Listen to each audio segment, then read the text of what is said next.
committee? I don't believe Starbucks has broken the law. All right, thank you. Senator Cassidy. Let me just make a couple of observations relative to what has been said on the other side of the aisle of the dais. First, we should have, as I mentioned earlier, an investigation as to NLRB activities. They're being made out as if they're a totally objective player in all this circumstance. But here I have a letter from NLRB confirming that the OIG is investigating allegations of misconduct by the NLRB employees in Region 14. Now, we can say, oh my gosh, NLRB is supposed to be neutral. There is tangible evidence that they're not. Secondly, I'm sorry Senator Murphy left. Republicans down here have totally supported the right of people to organize. I'll also point out that it was Republicans who were standing up for the trade unions when his first week of his presidency, Joe Biden canceled the Keystone XL pipeline. Canceled it when those trade unions needed those jobs to make their pensions. And by the way, if I may point out, subsequently the administration has gone hat in hand to Venezuela and the Middle East asking for more production. If they had not canceled the pipeline, that oil would now be coming down to the state of Louisiana, employing more workers in my state, refining that oil in the most environmentally sensitive way. So I kind of stand by our side. Mr. Schultz, let's explore a little bit. There's this impression that the unionization effort has occurred organically. But you mentioned earlier, and I think I have some facts here, that the person in Buffalo was making $69,000 a year when she went to work for the store and began to organize. I think that's called salting, but it wasn't as if there's this organic, let's just all come together and unionize. No, workers of the world unite. It was, no, somebody was paid to go in there and create an environment where 4 out of 6 people might do it. I don't know if that was the 4 out of 6 union. Any comments upon this person getting paid by the union when she came to your store in an attempt to organize it? Well, if that's not a nefarious act, I don't know what is.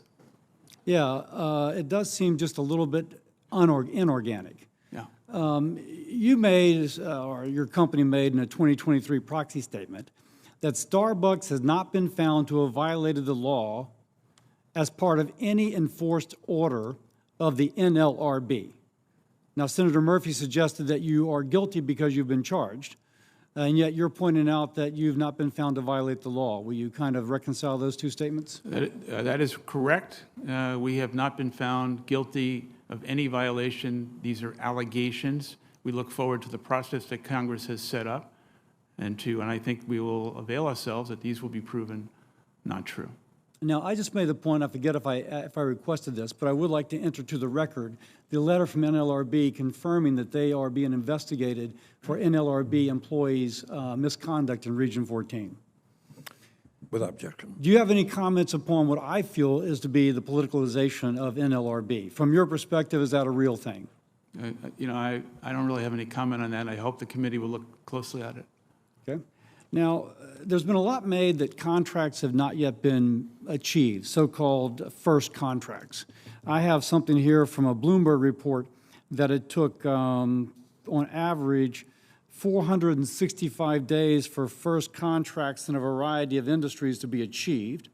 More than a half took more than a full year or to sign. It's being argued that you're not negotiating in good faith because you have not yet achieved the contract. And yet that seems to be consistent with the pattern of how these first contracts come about. Is there any statement you'd like to make on that? I think that's true. As I said earlier, we've shown up about 85 times to have a face-to-face meeting. We've tried to set up 365 additional meetings, and we are very clear. We're ready and able to have face-to-face negotiations, and we will do so at a moment's notice. Now, NLRB's General Counsel, Jennifer Abruzzo, found that you had violated federal labor law by refusing to bargain if some attended over Zoom. I didn't realize it was a law that you had to be able to go over Zoom, but any comment upon Ms. Abruzzo, who some have found to be an advocate for unions in terms of this particular finding? I think, I've been in business for many, many years. Face-to-face meetings, negotiations, collaborative sessions, they're all better to be had than anything that is on Zoom. Is there a law that says that you have to do it over Zoom if one party chooses to go over I've Zoom? never heard of that law, sir. Okay. I haven't heard of it either. I yield.